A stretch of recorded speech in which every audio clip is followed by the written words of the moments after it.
Anyway, our lead this hour from the audio files. You have great audio. I was told by one of my bosses, you got good audio, you got to play good audio. Got good audio, play good audio. So Tennessee is a miserable football team. They're a suckbag team. They're terrible. They're going to have one of the top picks in the draft. However, they have managed to weasel away and slither their way in to the very top of the pyramid of the show, the MALLER monologue here. And if you have not been paying attention at all, this is outstanding. The reason that they are at the very top is because of the mouth on their coach. The mouth on their coach here. Now, if you didn't hear this, perhaps not, Tennessee is 3-11. They've got a shot at the top pick in the draft. They've got a shot at the top pick in the draft at 3-11. They're just inches behind the Giants and the Raiders for the worst record in the NFL. So they have a new coach who's been there all year. Brian Callahan is the head coach, and some in the Nashville media, the local media there, have questioned the resolve, if you will, the resolve of the team, the toughness of the team. And one of the reporters had the chutzpah to direct that line of questioning at the coach. Now, I've been around long enough to know that that is not allowed. Like, there's a lot of things that are allowed. That is not allowed. Like, that is, you can't go there. So anyway, Brian Callahan was having none of it, and he went on the warpath. We actually have the audio here. It's outstanding. Let's go to the audio tape. Here's Brian Callahan, coach of the Titans, asked about his team being soft. He did not appreciate that line of questioning. Take a listen. I mean, you really want to get me going today? Yeah, sure. Yeah, I think, to be honest with you, I think it's complete and total if you want my honest opinion. Yeah, these guys are tough, man. They go after it every day. Yeah. They play hard as hell. And there's at no point have we ever put on tape at any point this season that this is a soft football team. Like, I can't even wrap my mind around how that would even be a conversation. I mean, just because we don't win games doesn't mean we're soft. These guys play their off. They play hard. They play physical. You can ask any team that plays against us that when they come off the field, they know they played us. Yeah, that makes me relatively angry that would be some presumption. That means you just don't watch. You don't do anything about it, that you don't know what you're talking about, you don't know what you're looking at. So I won't stand for. I'm not going to stand for anybody calling this football team soft. I think that's. If there's opinions out there that feel that way, then they don't know anything about NFL football. So I'd like you to walk in there and call one of these guys soft and see what happens. This is not a soft football team at all, mentally or physically. And I think one of the things mentally that's really been impressive about the team is that the way that they keep fighting through the way that this season has gone. They've not shown at any point that they're not up to the task. They come out every day and work. They have. I mean, I'm really. You're going to really get me going now. I mean, these guys come out here and they do everything possible to win games. And if there's any assumption anywhere that's outside of this building, again, we don't focus on all those things, but there's no possible explanation to say that this team is soft any way, shape, or form, mentally or physically. And the way that they go about their work it's insulting to me, to them, to everyone that works here. So, I'm not – that no chance ever in hell would I ever admit that to be the case, and neither would anybody in this locker room. So you can kind of shove that one right up your to be honest. So okay, thank you. That's actually an exit only. I don't think they'll be doing that. But anyway, let us discuss the question. How do you grade what you just heard? That was a very long rant, a couple minute rant there. That's the Tennessee Titans head football coach, Brian Callahan. How do you grade that? So I've got nerve damage, Russian, and primitive. And we will combine all of these things together, and we are going to make a pastrami sandwich, a delicious deli-style pastrami sandwich, which sounds really good. So this is audio candy. It was a little long, right? A little long. Would have been better if it had been a little shorter. Bad job by Brian Callahan. But was it the greatest rant we've ever heard? No, of course not. It wasn't the greatest rant, but it's nice. Kind of warms you up, right? Warms you up a little bit here. You're like, hey, it's mid-December. We're not that far away from the holidays next week, and so it's like it's kind of cool. Why not? Hey, and it's not anywhere close to Lee Elia, the gold standard, the Goaty McGoat. People say Tom Brady's the GOAT. They say, oh, he's the great. Michael Jordan, no. Lee Elia. What Lee Elia did as manager of the Chicago Cubs in the 1980s will never be matched again.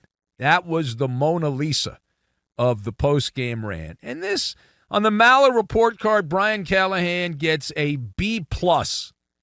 A B+. Not an A. Not an A. B+ on this. And the reason he gets a B+, I like the passion. It was a passion play. And he was the volcano ready to erupt, which is kind of cool. So for an A, though, on my report card, to get an A on this, what you have to do is have more profanity. It was not enough. We only bleeped him a few times. You need more profanity. So that's very important. Didn't have enough of that. And Callahan also needs to be use a little more brevity. Right? A little more brevity. That would have been good as well. But in terms of the issue at hand, it's like, talk about nerve damage here. Clearly, the topic of toughness or your team being soft, we know it's taboo. We know that it's taboo, and it hit a nerve. Right? There's no Kleenex in locker room or toilet paper. You want quitters, you go to the 49ers. That's where the quitters are, right? We're not walking off the field in the middle of the game like the 40 effing Niners are. No, we finished the game. So if you're tough, that means you just suck, right? So if you're not losing because you're soft, and that's what Callahan made clear, the team is not soft. So if that's the case, then you just have bad football players. That's why you're losing. Okay, problem solved. And it is kind of fun to think that the apple does not fall far from the tree. And now the Callahan family is in the same class as the Mora family.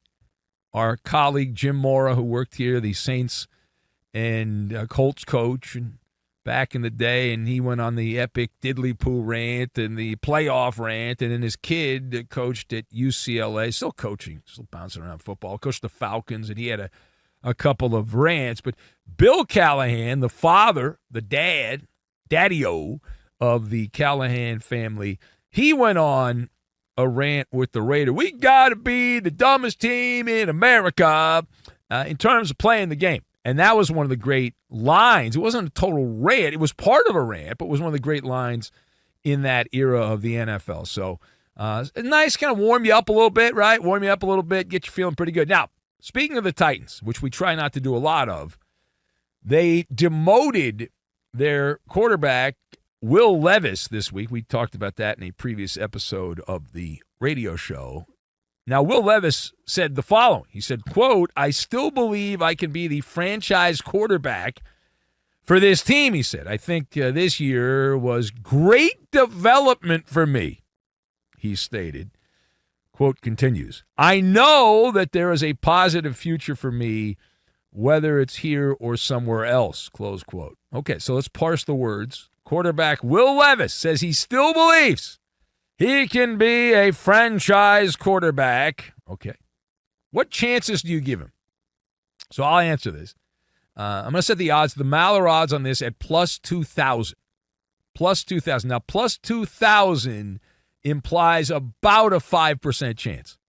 About a 5% chance. And I believe I'm going high on this. About a 5% chance. Now, Will Levis has shown, and I want to be fair, I don't want to be too mean, we're on the radio, got to be nice on the radio.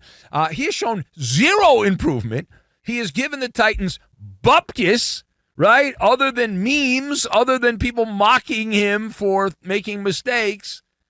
No improvement. So how is he looking at this? So there's a phrase out of the Russian world, right? Where if you get hit by bird poop, it's good luck. They believe that in Russia. If you get hit by bird poop, it's good luck. So Will Levis has been hit by a lot of birds flying over and squadrons of birds that are dropping poop on him. And essentially he was given a job where he shouldn't have been given the job. Talent-wise, he wasn't that great in college, and then he was drafted in the third round. Tennessee was just desperate. They were horny to find a young quarterback, so they tossed him out there. And he was given the keys to a cherry red Bugatti, and he proceeded to then crash that cherry red Bugatti, the opportunity, right into the retaining wall. Bam! Modern NFL offices, maybe I'm wrong on this, but I believe modern NFL offenses need to do what? They need quarterbacks that are accurate. The most important thing is accuracy in decision-making. Get rid of the ball quickly. Those two skill sets are the most important. Quick passes, a lot of check downs. If the guy's not open, quick check down, toss the ball, get rid of the ball. You avoid sacks. You have a more fluid offense if you run that style of offense. So Will Levis, you needed radar to find out which direction the passes were going quite a bit. Ball security, there's no ball security. Come on. You kidding me? There's no ball security. And now he will get another chance. Have you seen some of the turd burgers that are starting around the NFL this late in the season? So somebody will give him a chance to make a team, and he'll start late season when a player gets hurt. He'll be on the Hobo Express and bouncing around, but just don't hold your breath. Will Levis has a brighter future owning car dealerships than he does playing quarterback and certainly being a franchise quarterback in the NFL. Now, meanwhile, to the Bay Area we go. The aforementioned quitting Niner has popped up on our big board yet again. Now, this is where Coach Kyle Shanahan has been asked yet again about the player quitting in the middle of that island game against the Rams. And Kyle Shanahan admitted the 49ers made a mistake. He admitted it. He said, we made a mistake signing De'Vondre Campbell, the linebacker. Give me your reaction. All right, so I'll go first. So my reaction is, this is a Captain Obvious stuff. But the reason I found this interesting is because the defense shield is down. Down. The defense shield is down. And De'Vondre Campbell, right, linebacker, bounced around the NFL. He crossed the Rubicon when he walked off the field. That was a point of demarcation. There is no return. You quit on your team. You embarrassed Lynch, the GM. You embarrassed Shanahan, the coach. You embarrassed everybody. Because we just heard, listen, Callahan, Brian Callahan went on a rant. We're not soft. You know, we can be bad. Call's bad. Yeah, we'll be good. Call's good. But one thing we'll never be is soft. Well, the 49ers had a soft player. Maybe they have other ones too. But if you walk off during the game, you're soft. That's it. You're soft. So that was something that's not allowed. We know that. So the defense shield down, and now we're getting a primitive response. Not filtered by, everything's going to be fine. La, la, la, la, la, la, la, la. Kyle Shanahan's out there, and he's like, okay, I'm unsullied by the standard football decorum, which normally coaches, coach speak and all that they use. The gloves are off. And Campbell doing the thing you can't do at the time you can't do it. It is asbestos in the football world.